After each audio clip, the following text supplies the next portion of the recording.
James হেডলিৰ ৰহস্যঘন কাহিনীৰ নায়কৰ দৰে এটা ছায়া মানৱ মোৰ পিছে পিছে ঘূৰি ফুৰিছে বুলি ইতিমধ্যে মই গম পাই গৈছোঁ। এনেকুৱা থ্ৰিলাৰ কাহিনী এসময়ত স্কুল কলেজত পঢ়ি থাকোঁতে অসংখ্য পঢ়িছিলোঁ। ভৌতিক গল্পবোৰতো আছেই। এই কিতাপবোৰ পঢ়ি পঢ়ি সন্ধিয়া হোৱাৰ লগে লগেই এক অশৰীৰীৰ উপস্থিতি মোৰ চৌপাশে ঘূৰি ফুৰা যেন লাগিছিল। সি যেন মোক সুযোগ পালি থাপ মাৰি ধৰিবলৈ লুকাই আছে দুৱাৰৰ চেপাত। প্ৰস্ৰাৱ পায়খানা ঘৰ আমাৰ দূৰৈত আছিল। কলেজ গৰকাৰ পাছতো সন্ধিয়াৰ পাছত অকলে সেইবোৰলৈ নগৈছিলোঁ। ঘৰৰ কোনোবা নহয় কোনোবাক লগত লৈ গৈছিলোঁ। সকলোৱে উপলুঙাও কৰিছিল মতা ল'ৰাৰ ভয়। লাহে লাহে ভয় ভাগিছিল যদিও অন্ধকাৰ কৰিডৰ বা অন্ধকাৰ ৰাস্তা মই কেওফালে চাই লৰ মাৰি পাৰ হৈ স্বস্তিৰ নিশ্বাস পেলাইছিলোঁ।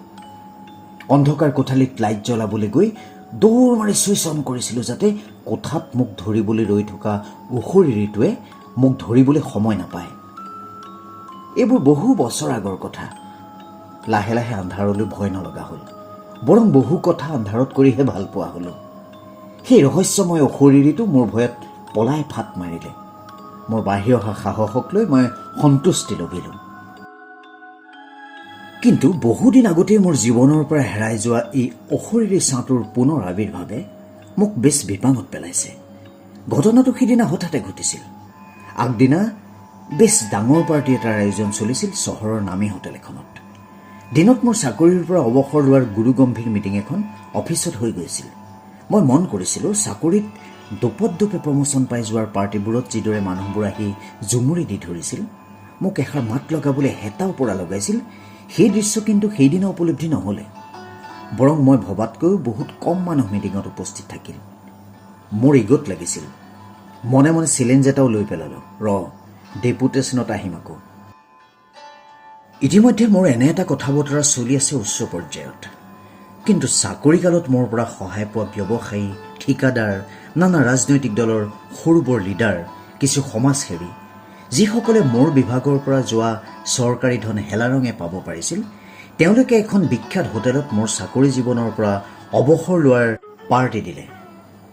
তেওঁলোকে মোক আশ্বাস দিলে যে মই বিচৰা চৰকাৰী দপ্তৰটোৰ মুখ্য প্ৰবন্ধকৰ খালী হ'বলগীয়া পদটোৰ বাবে মোৰ নামটো উচ্চ পৰ্যায়ত প্ৰস্তাৱ কৰি হেঁচা দি আছে। এমাহমানৰ ভিতৰতে খাটাং খবৰ মই পাম বুলি বিশ্বাস হৈছে। কিন্তু সেই অৱসৰৰ পাৰ্টিৰ দুদিন পাছতেই ঘটিছিল ঘটনাটো। মই দুদিনমান কাকো লগ নকৰোঁ বুলি ঘৰত কথাটো জনালোঁ। ঘৰ মানে ঘৰত থকা চকীদাৰ, ৰান্ধনী, ড্ৰাইভাৰকেইটাক। মোৰ 3মহলীয়া অট্টালিকা সদৃশ ঘৰটোৰ সিহঁত বাসিন্দা। এই ঘৰটো 24 ঘণ্টাই গিজগিজাই থাকে নানা ধৰণৰ মানুহেৰে। চান্দানিয়া, কালচাৰেল নাইটত মোক মুখ্য অতিথি কৰিবলৈ আমন্ত্ৰণ কৰা, অফিচ মেটেৰিয়েল ছাপ্লাই দিয়া লোকেল ল'ৰা, কেন্দ্ৰৰ পৰা অহা যোজনাসমূহৰ ধন আবণ্টনৰ ভাগ ল'ব খোজা মানুহ, মুঠৰ ওপৰত খাৱন শুৱন বুলি মোৰ সময় নাছিল। ইয়াৰ উপৰি মিনিটে মিনিটে আহি থকা ফোন, বিভিন্ন পাৰ্টি, মিটিং কৰি কৰি মই যথেষ্ট ভাগৰুৱা হৈ পৰিছিলোঁ। এবছৰ আগে মাইল্ড হাৰ্ট এটেক এটাও হৈছিল। ব্লাড প্ৰেছাৰ আগৰৰ পৰাই বহুত ওপৰত। ডাক্তৰেও পৰামৰ্শ দিলে অন্ততঃ কিছুদিন মই শান্তিৰে এতিয়া কটোৱা উচিত। পুৱাৰ পৰা টেলিফোনটোৰ ৰিচিভাৰ উঠাই থলোঁ।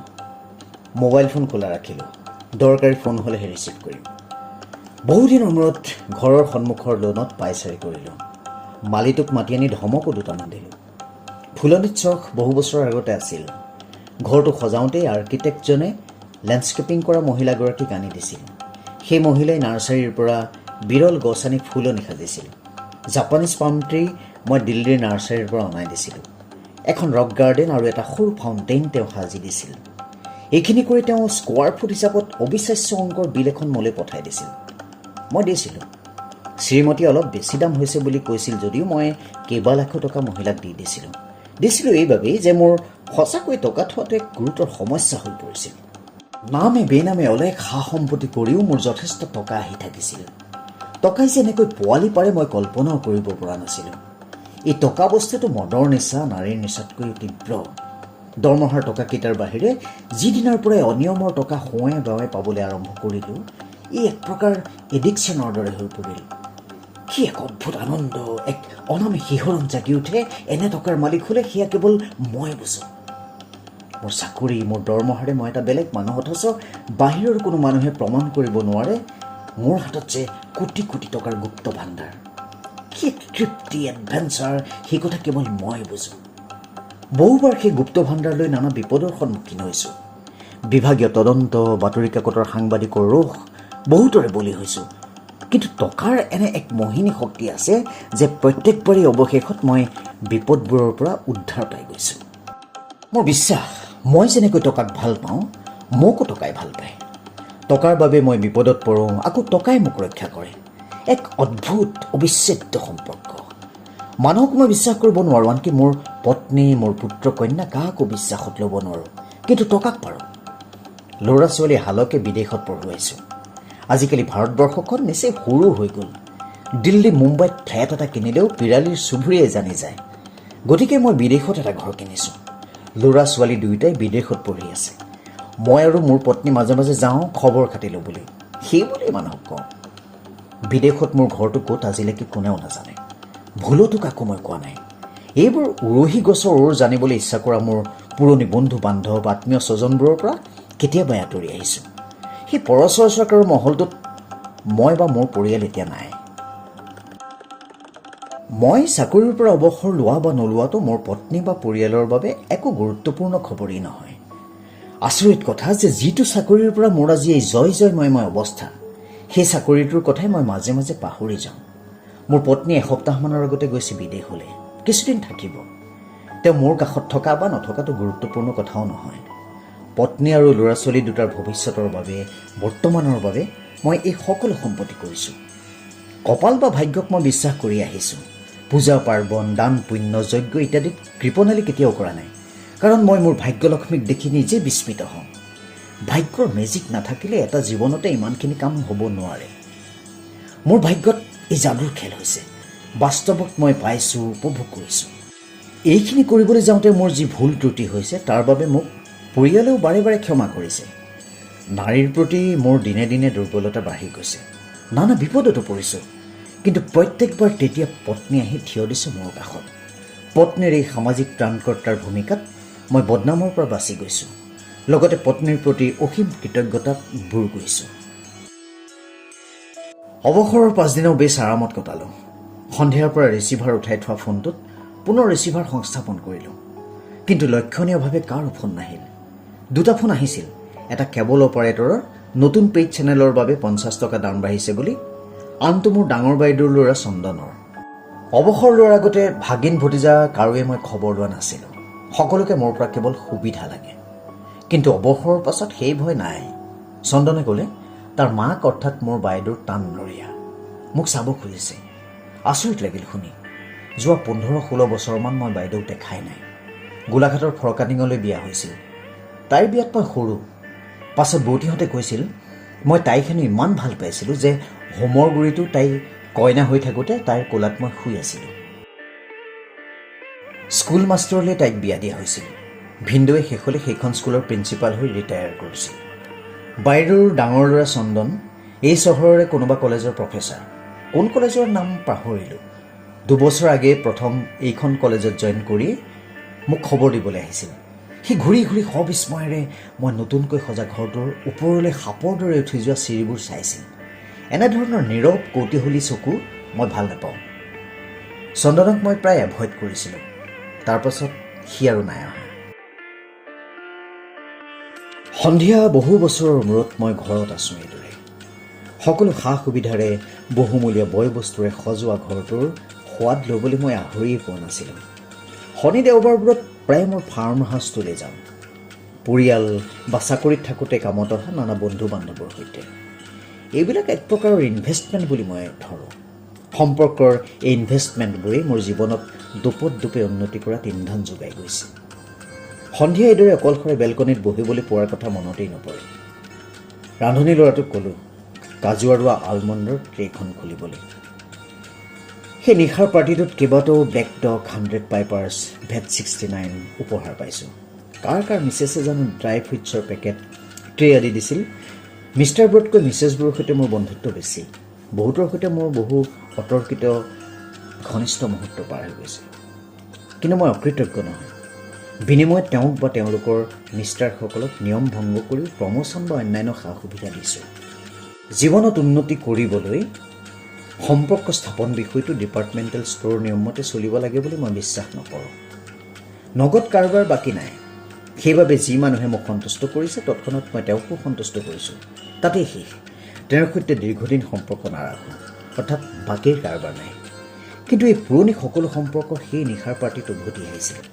হয়তো তেওঁলোকে শেষবাৰৰ বাবে মোৰ পুৰণি উপকাৰবোৰৰ বাবে কৃতজ্ঞতা জনাবলৈ আহিছিল, কাৰণ সেই দিনটোৰ পাছত মোক তেওঁলোকৰ প্ৰয়োজন নাই। কিন্তু তথাপিও কিছু থাকি যায়। ফাৰ্ম হাউচ, পত্নীৰ নামত চলি থকা হোটেলখন, কমাৰ্চিয়েল চেণ্টাৰটোৰ সা সুবিধা যিকোনো মুহূৰ্তত যাৰে তাৰে কামত আহি যাব পাৰে।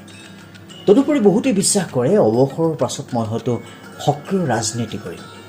এই বিষয়ত মোৰ লোভ এটাও নথকা নহয়। এই দামী সুৰাৰ বটল, ড্ৰাই ফ্ৰুটছ, সোণৰ টাইপিন, গোল্ড প্লেটেড চিগাৰেট কেছ, এই উপহাৰবোৰে মোক বুজাই দিছিল যে মোৰ জীৱনৰ সবাতোকৈ উপভোগ্য সময় অৱসৰৰ পৰাহে আৰম্ভ হ'ল। মই বেলকনিত বহি বহি অপেক্ষা কৰিলোঁ ৰান্ধনি ল'ৰাটোলৈ। সন্মুখত মোৰ ঘৰৰ চাৰিওফালে বহুত ঘৰ হ'ল। মই মনেই কৰা নাছিলোঁ। মোৰ কম্পাউণ্ডৰ বাউণ্ডেৰী ৱালৰ সিপাৰে একেলগে 4জোপা তামোল গছ। কেতিয়া হ'ল এইবোৰ? তামোল ৰোৱা কোন মানুহে ঘৰ? ছাৰ, মাছ ভাজিছোঁ দিম নেকি? ৰান্ধনিটোৱে সুধিলে। সি মোৰ ওচৰত টেবুল এখন থ'লেহি। এখন ট্ৰেত ডায়মণ্ড কাট ৱাইন গ্লাছ আৰু এটা স্কটছ হুইস্কি ছ'ডা বটলৰ সৈতে থৈ গ'লহি। ছ'ডাৰ সৈতে স্কটছ মই ভাল নাপাওঁ।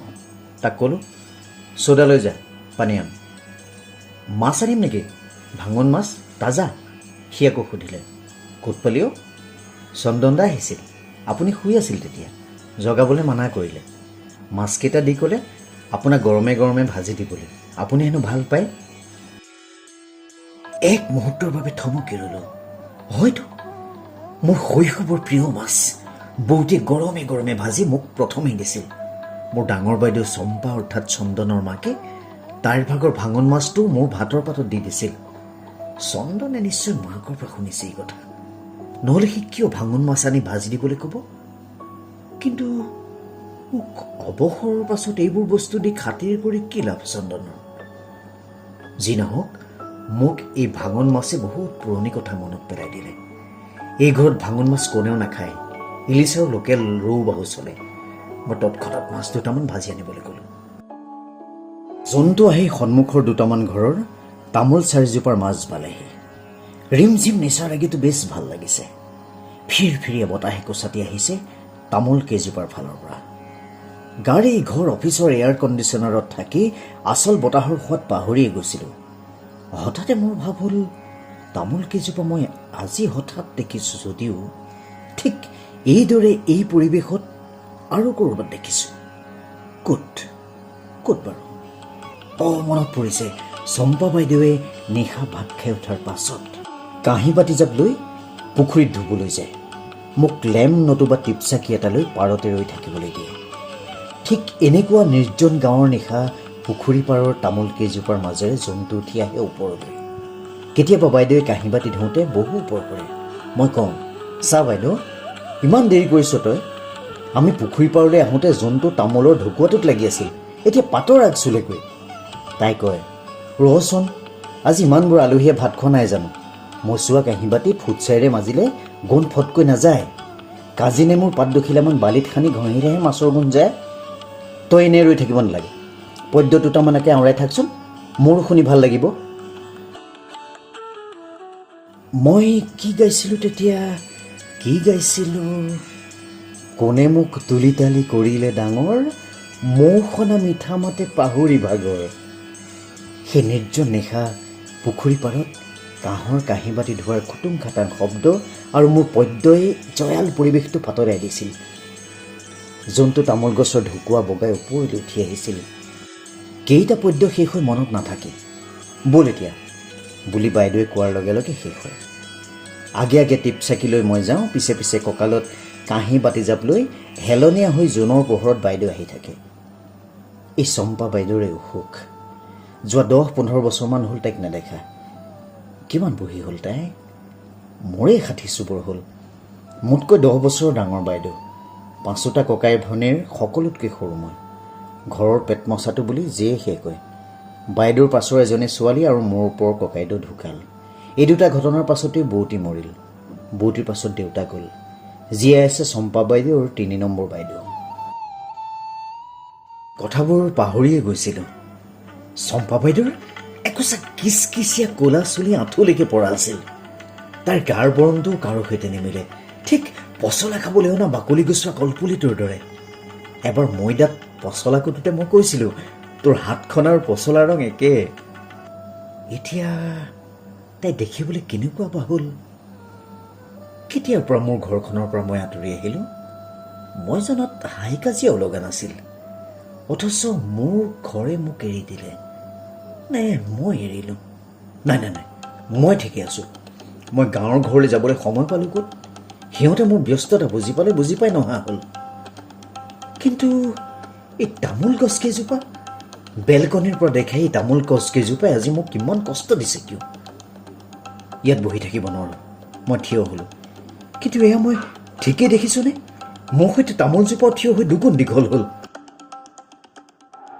হয়, মই ঠিকেই দেখিছোঁ। এই দীঘল ছাঁটো লাহে লাহে মোৰ কম্পাউণ্ডৰ ৱাল পাৰ হৈ লনৰ ওপৰেৰে মোৰ ফালে আহি থাকিল। মই চিঞৰিব খুজিছোঁ, পৰা নাই। মই চটফটাইছোঁ, খোজ কাঢ়িব পৰা নাই। ছাঁটো আহি আছে মোৰ ফাললৈ। ঠিক তেনেতেই ৰান্ধনি ল'ৰাটোৰ মাত। ছাৰ পৰিব এতিয়া। ব'লক বেডৰুমলৈ, শুৱাই দিমগৈ। ৰক্ষা, আজিলৈ ৰক্ষা পৰিলোঁ। সি মোক ধৰি আনি শুৱাই দিলে। লাইটটো নুমুৱাই কম স্পীডত ফেনখন চলাই দিলে। এখন খিৰিকী খুলি দিলে। কিছু সময়ৰ পাছত মই লাহে লাহে টোপনি যাবলৈ ধৰিলোঁ। কিন্তু ঠিক তেনেকুৱাতে চক খাই উঠিলোঁ। কেৰেক শব্দটোত চকু মেলিলোঁ। হে হৰি, খিৰিকীখনত চেপ এটা লাগি আছে ছাঁটো। মৰো জোৰকৈ মই অতি চুইচ অন কৰিলোঁ। কম পোহৰৰ লাইটটো জ্বলি উঠিল। চিঞৰিলোঁ ৰান্ধনি ল'ৰাটোক। সি দৌৰি আহিল। তাক ক'লোঁ, সতুগুণ খেদিতে থাক। সি আচৰিত হৈ খিৰিকীৰ কাষৰ বেৰখনলৈ চালে। সেইটো বেৰত লৰচৰ কৰিছে ছাৰ। সেইটো আপোনাৰে ছাঁ দেখোন, সি ডাঙৰকৈ ক'লে। মই ছাঁটোৰ সৈতে নাথাকোঁ। ই সেই তামোলজোপাৰ পৰা আহিছে। কাইলৈ তামোল কেইজোপা কাটিব লাগিব। মই চব জানো। মোৰ ইমান দিনৰ কষ্টৰ সকলো ফল ই লৈ যাবলৈ আহিছে। ইয়াক এই মুহূৰ্ততে খেদ। ৰান্ধনি ল'ৰাটোৱে এইবাৰ মোক তাতে এৰি দৌৰ মাৰিলে ভিতৰলৈ। মই তাক আকাশ পাৰি মাতি থাকিলোঁ। অলপ পাছত নেমু চৰ্বত এগিলাচ লৈ আহি মোক জোৰকৈ সি খুৱাই দি ক'লে, শুই থাকক ছাৰ, ভাত খাব নালাগে। আজি আপোনাৰ বেছি হৈ গ'ল। মই কেনেকৈ তাক বুজাওঁ, 3 পেগ হুইস্কিত মোৰ যে একো নহয়। ছাঁটো সি কিয় মোৰ ছাঁ বুলি ভাবিছে? তাক ধমকি মাৰি ক'লোঁ, এইটো মোৰ ছাঁ নহয়, ই মোৰ পৰা সকলো লৈ যাবলৈ আহিছে। সি ওলোটাকৈ বুজালে, ছাৰ, নিজৰ ছাঁটোক অবিশ্বাস নকৰে নহয়। আপোনাৰ এই ঘৰ সম্পত্তি কোনে কাঢ়ি নিব পাৰিব বাৰু? মই বাৰু কাইলৈ বাইদেউহঁতক খবৰ এটা দিম, ডাক্তৰকো মাতিম। সি কিবা কিবিকৈ মোক শুৱাই দি মোৰ গা মালিচ কৰিবলৈ লাগিল। মোৰ টোপনি আহিল। কিন্তু পাছদিনা পুৱাৰ পৰা মোৰ বুকুখন দুৰ্বল যেন লাগিল। বেলকনিৰ পৰা তামোল গছকেইজোপালৈ চালোঁ। যেন সাধাৰণ তামোল গছ। মই জানো এইকেইজোপা সাধাৰণ তামোল নহয়। চকীদাৰটোক মাতি ক'লোঁ, সৌ মানুহ ঘৰলৈ যা, এই টকা 500 লৈ দেগৈ আৰু কবি আজিৰ ভিতৰত তামোল গছকেইজোপা কাটিবলৈ কৈছে। সি অকৰাৰ দৰে মোলৈ চাই গ'লগৈ। কিন্তু 20 মিনিটমানৰ পাছত আহি ক'লে যে তাক হেনো তামোল গছৰ গৃহস্থই গালি পাৰি খেদি দিলে। মই ক'লোঁ, কিয়? আৰু টকা লাগে নেকি? ঠিক আছে, একে কোবেই 5000 দি দিম, যা। কবি যে আজি সন্ধিয়াৰ আগতে কাটিবলৈ কৈছে।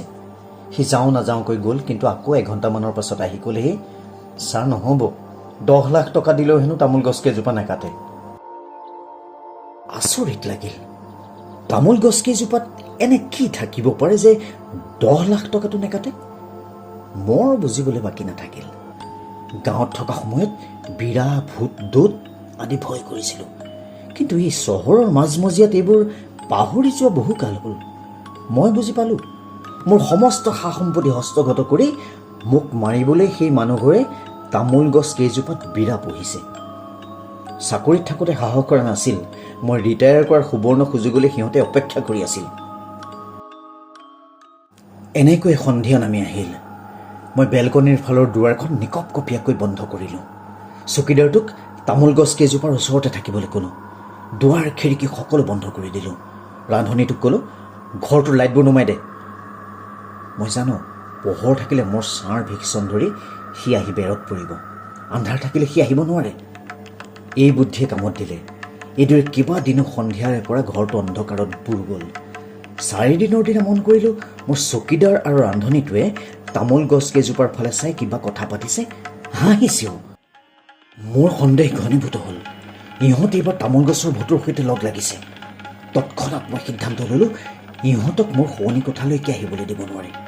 হ'লেই বা বহু বছৰীয়া পুৰণি ভৃত্যক বিশ্বাস কাকো কৰিব নোৱাৰি। মই সিহঁতক হুকুম দিলোঁ ওপৰতলালৈ মই নামাতিলে যাতে নাহে কোনো।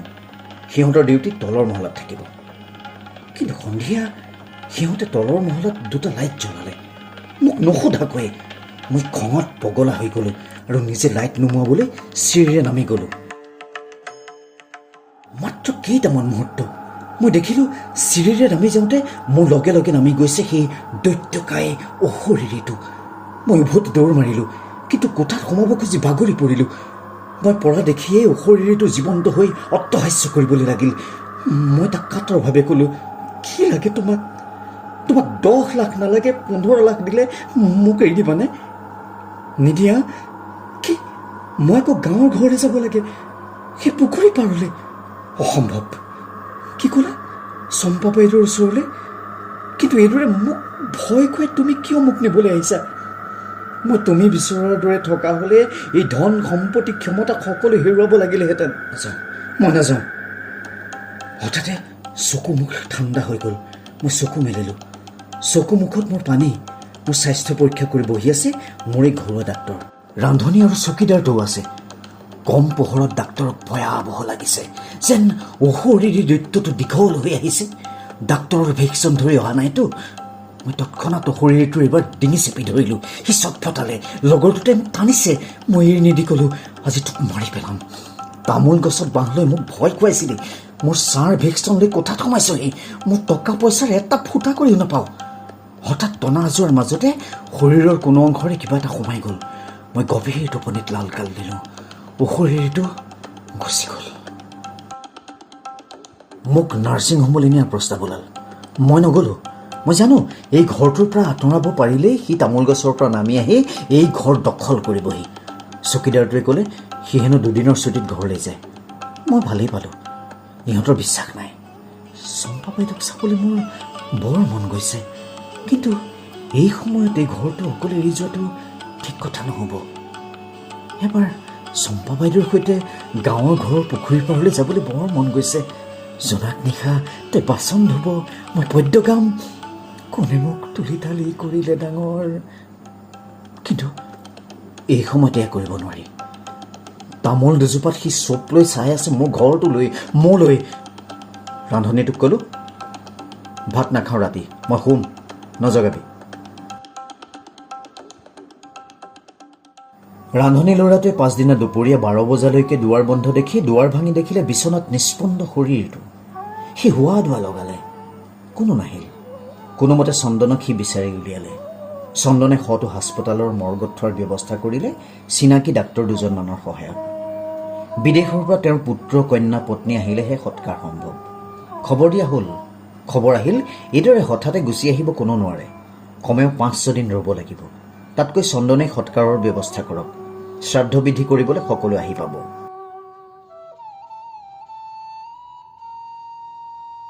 তিনিদিনৰ মূৰত হাস্পতালৰ শীতল ঘৰৰ পৰা চন্দনে মোমায়েকৰ মৃতদেহ আনি সৎকাৰ কৰিলে।